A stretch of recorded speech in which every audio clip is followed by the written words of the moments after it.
If you're watching this, chances are you've heard the word crypto more times than you can count. Bitcoin, USDT, Binance, wallets, charts, crashes, pumps, and honestly, it can feel overwhelming.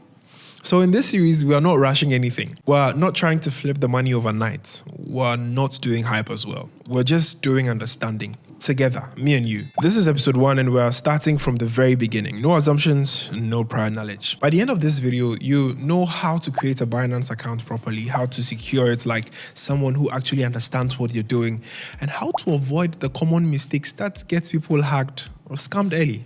And if crypto has ever felt confusing, intimidating, or risky, this is the right place to start. Before we even create anything, let's slow down and understand what Binance actually is. Binance is not a coin.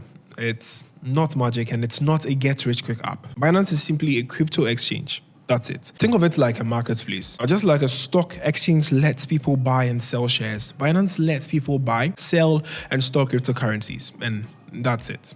You're not giving your money away. You're opening an account on a platform that helps you access crypto markets. And like any financial platform, security matters. That's why we're doing this properly from day one. Okay, let's proceed to creating your Binance account. Open your browser or app store and make sure you are on the official Binance website or app. This is important because there are fake sites out there that look identical. Just use the link in our description.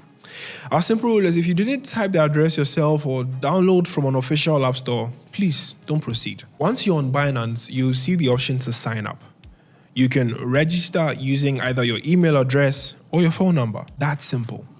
Now, either of them is fine, but just use something you can actually control and check regularly because it's important. Now create a strong password, and your password should not be your birthday. It shouldn't be 1, 2, 3, 4, 5, 6, and it should not be something you've used everywhere else. A good password is long, unique, has special characters, and not tied to your personal life. Once you submit that, Binance will send you a verification code. Enter that verification code, and congratulations, your accounts now exist and you're a Binancer. Is that what they call them?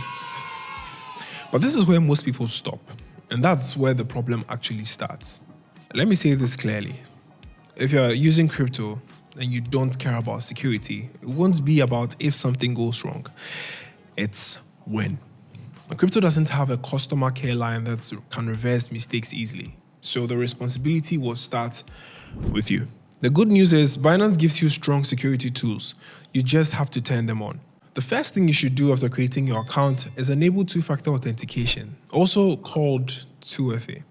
What this means is very simple. Even if someone gets your password, they still cannot access your account without a second code. Binance usually offers two main options: authenticator apps or SMS verification. Now, authenticator apps are more secure, so if you can use that one, please do it. And once you enable 2FA, every important action on your account will require the extra code. Now, this single step alone protects you from a huge percentage of attacks. Talking about attacks, let's talk about one of the biggest dangers in crypto, which is phishing. Phishing is when scammers pretend to be a platform like Binance. They send emails, texts, or messages that look official, and they say things like your account has been compromised, urgent verification needed, or click here to secure your funds, and most likely pretend to send you an airdrop for free. Now the goal is simple: to make you panic and click the link. Here's the rule that will save you a lot of money. Binance or any cryptocurrency platform as such will never ask for your password or codes through messages ever. And so if you get a message that feels urgent, kindly pause, log into Binance manually, and check the notifications inside the app. Never ever click links out of fear, because calm beats panic every time. Another thing most beginners underestimate is how valuable their personal information is. Your email, phone number, and login details are not small things. They are keys. So do not share screenshots of your dashboard online. Don't post account details, and don't let friends help you check something on your account. If someone genuinely wants to teach you, they do not need access to your account. Knowledge can be shared without logins. Bear that in mind. Let's talk about your phone and laptop. If your device is compromised, your Binance account is at risk. Simple habits go a long way. Lock your phone, avoid installing random apps, and keep your system updated at all times. And one very important thing, please do not log into your Binance account on public computers or shared devices. Very key. Crypto is personal and treat it that way. As a beginner, here are a few things you do not want to do, and this part is very important. When you create a Binance account, do not rush to trade immediately.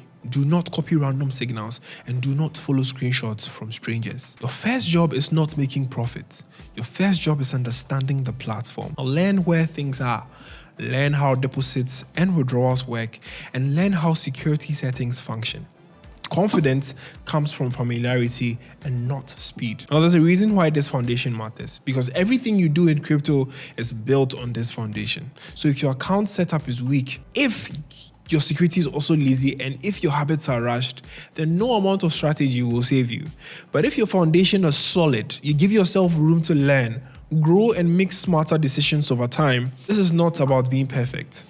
It's about being intentional. This was episode 1, and you now know what Binance actually is, how to create an account properly, and how to secure it like someone who understands the risk. In the next episode, we'll talk about funding your account, understanding wallets, and the difference between holding and trading without confusing jargon. If this video helped you feel calmer or more confident, that's a win for me and you. Crypto doesn't reward rush, it rewards patience and clarity. So we'll build this step by step, and I'll see you in the next episode. Don't forget to share, like, and subscribe.